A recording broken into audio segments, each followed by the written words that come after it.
So I just went on the Sunnydale Home Depot website, and I'm not bragging or nothing, but my bidet of evil is on back order. So you know, that'll be coming eventually.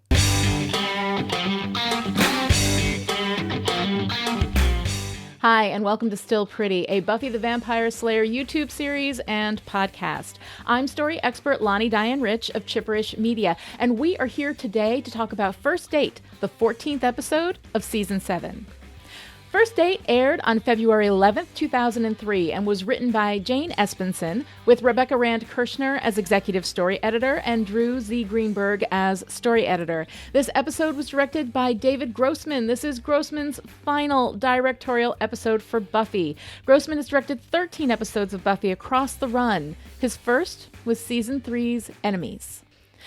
First Date is kind of a problematic episode. It is great in a lot of ways. It's confusing in a lot of ways that have to do more with overall world building this season, which has not been terribly consistent. But it also has some real problems, and it's all mixed in together. So as I do this review, it's going to be a real mix. What I love a lot, and what's not great is not great. All right, let's get into the weeds. In First Date, Principal Wood asks Buffy out to dinner, which is nice because he's, well, Principal Wood, but Buffy has some doubts about where he stands in the fight against evil. There he is, on the Hellmouth, all day, every day. That's gotta be like being showered with evil. Only from underneath. Not really a shower. A bidet. Like a bidet of evil. Meanwhile, Xander meets a nice girl at the home improvement store. He lays on the charm and snags a date of his own. Man, you'll need stronger rope than that. Want to have coffee with me later? Back at the house, Andrew is approached by the First in the guise of Jonathan, who tells him he needs to round up and kill all the potentials. When it becomes clear that Andrew is no longer aligned with the First gets mad. So many dead girls. There will be so many. On Buffy's date, Principal Wood takes her to Sunnydale's best French restaurant that requires you to go through vampire-ridden alleyways to get to the secret, unmarked front door. And as the vamps ambush them, Buffy finally learns whose side Wood is on. I guess we should talk. On Xander's date, things have also taken a surprising turn. Or maybe not such a surprising turn. This can't just happen. It can't just keep happening that demon women find me attractive. On her date, Buffy learns that Principal Wood is the son of a Slayer, and things are just getting interesting when Spike crashes the party, informing Buffy of Xander's plight. The three of them rush out together and save Xander from his demon date, and Wood makes a discovery of his own. He's a vampire. Later, the First visits Principal Wood in the form of his mother, who has more news for Wood, the identity of the vampire who killed her. Spike. Now, what do you say? Thank you. First Date aired on February 11th, very close to Valentine's Day, and we celebrate our annual tradition of obligatory and desperate romantic spectacle by sending both Buffy and Xander out on dates that don't end very well, for different reasons. Let's start with Xander. Xander's bad date is played mostly for laughs. Pop music star Ashanti guest stars as Lissa, the very pretty girl Xander just happens to pick up at the home improvement store, inadvertently advising her on the best rope with which she can string him up over Our Lady of the Perpetual Ubervamp seal. He's charming, she's charmed, and it seems sweet and fine, until we jump from this. I should have taken you on a nicer date than this. Well, I can think of something fun to do. To this, Xander shirtless and strung up over the Hellmouth seal, about to be bled dry to release another Ubervamp. At this point, Xander's romantic life has been heavy on demons and former demons. We have Miss French from Teacher's Pet, and Pata from Inca Mummy Girl, Anya, and now Lissa, the cat-eyed demon woman from this episode, which of course leads us to some jokes. First, with the emergency code he set up with Willow, and then this creaky exchange with Willow at the end of the episode. Willow? Gay me up. Come on. Let's gay. Now, I'm not even going to go into how being straight or gay really doesn't fix the essential problem of being demon bait, but whatever. We've talked about the gay jokes so much in Buffy that I would like to just make a blanket statement that they're bad, they perpetuate the differentiation of LGBTQ, and I find them literally exhausting. When I start over again at the beginning with Buffy, I will address them again for people starting over with me. But for the rest of season 7, can I just let the blanket statement cover them all? Is that okay? Can I get a bulk discount on condemnations of gay panic? Costco, maybe? While Buffy's date might have gone a bit better than Xander's, it's not by much. First, her date takes her through a dangerous part of town to get to a French restaurant that is just weird. And then we get the reveal that he's a good guy because he killed a few vamps and is the son of a slayer. Then he feeds Buffy brandy-soaked peaches, right before Spike walks in and gums up the works. At which point, we've got clear romantic triangle tension, along with a tension of another sort, when we discover that the vampire Wood's been gunning for years is actually one of Buffy's team. Despite our 2 official dates not going well in this episode, we do get some really nice moments for Buffy and Spike. I love this bit in the hallway. Buffy, I'm all right. You don't have to. What? Be noble. I'm not. Really am all right. Think I still dream of a crib for 2 with a white picket fence? I love his respect for her in this scene, the way he works to put her at ease about the looming whatever they've got between them, even though we see, as she walks away, that despite his protests, he clearly still loves her. Of course he still loves her. He's Spike. He was born to love Buffy. That's just how it is. Also nice is this moment after the fight, when Buffy rushes to Spike's side first instead of her date's. There's a quick moment of warmth and tenderness, and Wood clearly sees that there's something between these two, and Spike sees her go to Wood and has an expression of resigned sadness. He knows he can't have Buffy, but that doesn't mean it doesn't hurt him to see her with anyone else.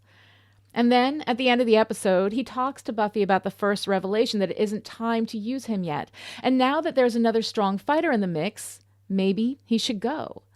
The noble sacrifice he's willing to make is clear, but Buffy's response isn't about the fight. It's about what she needs. I should move out. Leave town. Before it is time for me.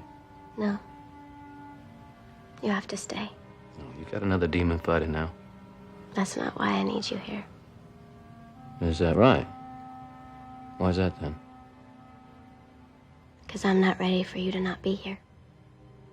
So, it's Valentine's Day 0, actual romance and relationship 1. I'll take it. Set me up, you son of a... So it's a pack of dogs, a charm of goldfinches, and a murder of crows. What is the collective noun for Mr. X? I think we might need one for this season of Buffy. A missive of Mr. X? A maddening of Mr. X? A mashing of Mr. X? As a quick review, this is what a misdirect is. When we, as viewers, are clearly led to believe something that later turns out not to be true. So far, we've had Giles being possibly dead, / the first, Dawn being a potential, Principal Wood being maybe evil / almost definitely evil, and in this episode, Andrew siding once again with the first. Now, let me be clear, not all misdirects are bad. Dawn's potentially being a potential was excellently done, because if you go back and watch the clues, they could be read both ways. That means that the writers were playing fair with the audience. That one was fun.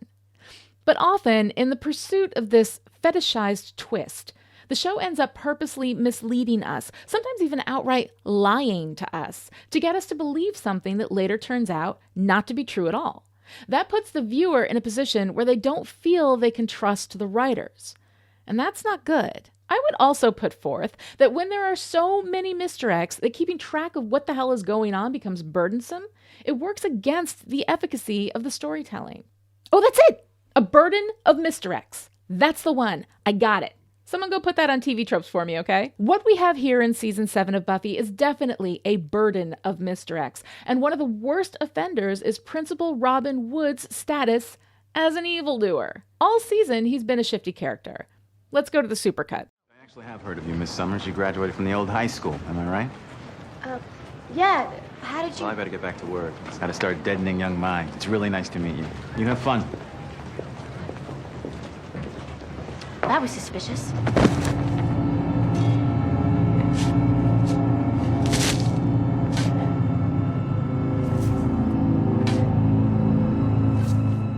Oh, yeah. Apparently somebody left this in the courtyard and I was just returning it. That's some full-service principaling. I try. What kind of movies do you like? Oh, me? Mysteries. I love finding out what's underneath it all at the very end. And all of that is before we even get to this episode, where we see Wood's lovingly displayed secret weapons wall hidden behind his whiteboard, and the sketchy restaurant that he takes Buffy to that requires them to traipse through Vampire Valley in order to find the unmarked front door. This, of course, is when we discover that Wood is the son of a Slayer, the very Slayer, in fact, that Spike killed back in Full for Love. Every Slayer has a death wish. So it turns out Principal Wood is good after all. He's good. We don't have to worry about anything except if we think about it for a minute. Because what the hell was he doing getting Jonathan's body off the seal and burying it out by an oil rig? Now, there could be a couple of explanations for this. One, he's aware of the seal. He knows how important it is to the First, and he thinks that covering it up with dirt will make it inaccessible to evil. Except it was covered with dirt when Andrew and Jonathan first found it, and they just dug it out. I mean, obviously, the First can manipulate someone into doing that again or have a bevy of bringers do the job, so that doesn't really make sense. Also, let's see. You're a good principal, and you find a dead man on an evil-looking seal in the basement of your new high school. Do you, A, call the police, have them deal with the body, and then call in the construction crew that should have put a cement floor into the new high school basement in the first place, or B, take the body out, cover up the seal, bury the body where no one will ever find it? It's A. The answer is A. So at this point, the only logical explanation is that somehow Principal Wood is under the influence of the First. While he's doing the burying, he looks like he's under a trance. And when he meets Buffy in the basement while holding the shovel, his claim that someone just left it out could be what he actually remembers. And this would mean that Spike is not the only sleeper agent in town. This would mean that Robin Wood has a trigger too. Oh wait, what's that? We never, ever address that business again? Ever? Look, I'm sorry, but it's not a spoiler if I tell you what doesn't happen. And that doesn't happen. We have what could be a very cool setup for Wood, but nothing happens. He's just your standard, uncomplicated good guy from here on out. And this is why, writers, you shouldn't be casual about a mislead. The twist is not the end-all, be-all that we have all come to believe since M. Night Shyamalan and The Sixth Sense. Anyway, the bottom line here is that the misdirects are firing wildly throughout Season 7, and with the exception of one of them, they're not well done, and they develop a sense of mistrust between the storytellers and the audience. So knock it off, Season 7, okay? You're asking a lot of questions. Yes, well, because I'm evil, and I want to do the best I can at that. So I want to know stuff, like when do we kill Buffy? Are you wearing a wire? Here is the essential problem with Andrew. He is mostly a comedy mule for a very specific brand of jokes that I don't care for, but Tom Lenke's performance is so winning and layered that my annoyance just flies out the window. I love Andrew in much the way that I've always loved Anya. He, like Anya, is not served as well by the writing as he might be, but the performer does such great work with what's given that it tips the scales. While I don't care for the brief misdirect in this episode where we're supposed to think that Andrew's turning on the Scoobies, it is both brief and somewhat well-served as we discover that he's actually setting up the First at the same time that the First figures this out. This B story of Andrew trying to discover the First's weaknesses doesn't carry a lot of weight in the episode overall, but it's nicely done, and it gives Andrew a little more depth and a proof of allegiance that I've been desperately wanting from him. So you know what? I'll take it. I was concerned that my Mandarin is a little thin, but as it turns out, she speaks Cantonese, which is thinner. But we muddle through, and as I suspected, ice cream is a universal language. 好多中國人唔飲得牛奶，我好唔舒服㗎。What'd she say? She's grateful to be in a land of plenty. Okay. Chow on. I am almost as tired of talking about proper representation as I am about gay panic, because everywhere I turn, there it is again. But we need to sit down with this for a moment and give this a serious, hard side eye. Buffy as a show does pretty well on feminism, not always great, but mostly great, but is kind of flubbed on other kinds of representation. The vast majority of the characters on this show are white, and those few who aren't white are usually black. Now, this season, we have Robin Wood and his mother Nikki, and that's wonderful. A slayer and a badass demon fighter, no stereotyping that I saw, real, actually drawn characters. Awesome. We also have Rona, the potential, and in this episode, Lissa, who is, a demon, but at least she's there, right? Prior to season 7, we had Kendra, who had the weird accent, but she was a slayer and she was kick-ass, so okay. Mr. Trick, who was one of the high points of season 3, and the phenomenal Sweet from Once More with Feeling. Season 4, we had Olivia and Forrest. And since then... Now, I'm sure I might be missing some people, but the thing is, the Buffy's writer's room was aware of all of this because they had Trick call out the super white demographics of Sunnydale in season 3. Town's got quaint. Then the people. You call me sir, don't you just miss that? I mean, admittedly, it's not a haven for the brothers, strictly the Caucasian persuasion here in the Dale. Having a character call it out doesn't mean that you cease having responsibility to fix the problem. And while there have been a few more black characters, and we have some gay representation with Willow, Buffy is not kicking ass in this arena. Even with Willow, we still have a regular procession of gay panic jokes, many of which we make Andrew now carry for us. Now, diversity is a problematic word. It makes it seem like representation is a big favor that white, cisgender, straight, able-bodied people hand out to, the others. And that is a bad mindset. Shonda Rhimes, the powerful black female television producer who brought us Grey's Anatomy, Scandal, Private Practice, and How to Get Away with Murder, the producer who brought us our first black woman-led television show in almost 40 years, and then doubled down by giving us another one 2 years later, she calls it normalizing. She makes television look the way that America looks. She writes stories about a variety of people who are all people, not a collection of stereotypes. Normalizing is not a favor anyone does for anyone else. Normalizing is just recognition that there is more than one type of person in the world and everyone should see themselves represented in the entertainment that they consume. Okay, so back to Sunnydale. Back to Chowan. Up until this time, we've had, I think, only one other remotely significant Asian character on Buffy, the Chinese slayer that Spike killed in Fool for Love. She was kick-ass, but she died quickly, and I'm not sure, but I can't remember another speaking Asian character on Buffy. Correct me if I'm wrong. So we have a few black characters, a handful of black vampire extras who maybe have a line or two before getting dusted, and almost no normalization of any other kind. And then we bring in Chowan, a comedy mule whose joke of choice is, I can't speak English and I'm lactose intolerant. Chowan has always bothered me, even before I started thinking critically about Buffy. The jokes, first of all, not funny. But worse than that, they come from a place of stereotyping and mockery. My disappointment here is visceral, and the only comfort I can take is that here we are 15 years later, and Shonda Rhimes is one of the most powerful people in media, normalizing the ever-loving fuck out of television. And it's so much better than it was. But when I tell you, as I often do, that we need representation in writers' rooms, this is what I'm talking about. Again, please correct me if I'm wrong, but is there a single Buffy staff writer who wasn't white? Now, here's the thing. I'm not demonizing anyone here. I do not believe for a moment that this was a deliberate attempt to silence and differentiate people.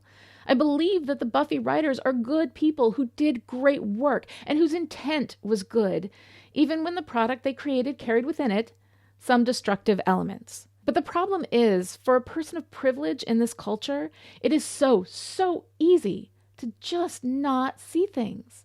Not seeing is an option for us. The only way to combat this privilege blindness is to make sure that we normalize the populations that have access to mass communications. It's important to have that representation in front of the camera, but it is essential to have it in our writers, the people who write these characters, the people holding the microphones. And one person on a writing staff is not enough because they are expected to carry the responsibility for seeing everything for everyone, and it's not fair to ask them to do that. We need to make sure that access to the microphone is highly normalized because without that, characters like Chowan happen. And characters like Chowan hurt people. We need to be better than that. Hi, can I help? You seem kind of confused. World building is a complicated thing. The job of world building is to create a world that is consistent, that makes sense, which means it's a lot of drudgery, a lot of detail work. If you do it right, it's invisible, and that makes doing it right not that exciting. But if you do it wrong, it creates a world that feels unstable. Even the readers, and by reader, I mean everyone who engages with any narrative, television and film included, but even the readers who aren't actively thinking about the detail work begin to feel a bit unstable in the environment. There's a trust that's built between a storyteller and a reader that good world building reinforces, and bad world building wrecks. Now, getting every detail perfectly right, especially in something as sprawling as 144 episodes of Buffy, is almost impossible, so there's definitely wiggle room and a certain amount of forgiveness. But I think that a fairly high percentage of the people who struggle to enjoy Season 7 have a fair argument in their corner. A lot of it just doesn't make sense. We've already talked a bit about how the First doesn't really make sense as an antagonist for a lot of this season, and First Date doesn't exactly help with this problem. The First appears to Andrew as Jonathan and asks him to gather up all the potentials into the basement and kill them. Now, first of all, Andrew wasn't able to kill a pig effectively. We have a perfectly good sleeper agent in that house that the First has shown it can monkey with any time it wants, Spike. And yet all we get for why not use Spike is the very vague, it's not time yet. While that adds an air of foreboding to the Spike storyline, which is nicely used later in the episode, in this storyline, it feels like a hand wave. Why not use Spike? Because we want to do a quick misdirect with your loyalties, Andrew, ending with you proving yourself to the Scoobies. But that's a writer reason, not a world reason. Add to that all the misdirects from this season, most of which end up taking their cut out of world building's budget, and things start feeling shaky enough that even the small stuff starts to feel bigger. Like this. Robin Wood looks at Spike while he's driving. He looks at Spike in the rearview mirror. Now, his glance at the rearview mirror, when it happened, I thought was excellent. He was looking at nothing, right? So he knows Spike is a vampire. So cool, so subtle.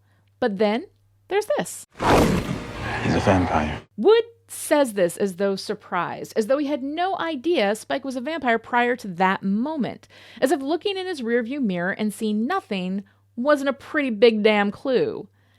Which meant that when he looked in his rearview, he really was looking at Spike, which means his rearview mirror is magic or something, a new feature in the 2003 Ford Focus, I don't know. And then we've got Xander, all strung up over the Hellmouthy seal. Now, previously, we saw that Jonathan bled all over the seal with a ton more blood than we get out of Xander here, and that failed to activate the seal. Yet a few drops from Xander ends up opening up the seal enough that a Turrican arm comes out and gets chopped off, which is kind of a big deal because now we know that there's more than one Turrican in this vending machine, which I think was information we didn't have before, right? I mean, that's significant. Right? And since it literally grabbed Wood's foot, we know it's not just that no one noticed the extra limb on top of the now closed seal, right? No mention of the Turrican at all.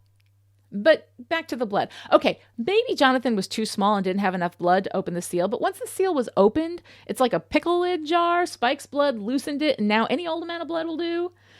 Maybe. And if we had a world that wasn't as shaky in so many other ways, we might be able to assume all of that without extra explanation. But as it is, the trust is eroding, and it can make Season 7 hard to believe in for a lot of viewers.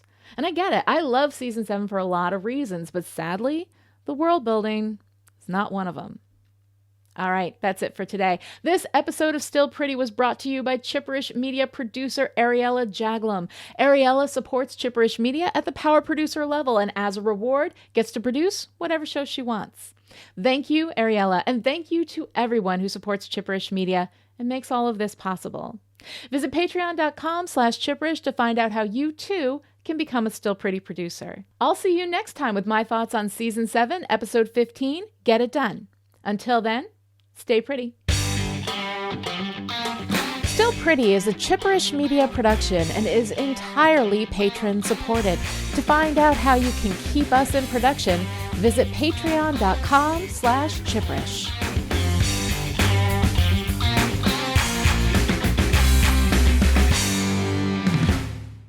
Oh, hey, I just got first date applies also to Andrew because he has a date with the First with the wire.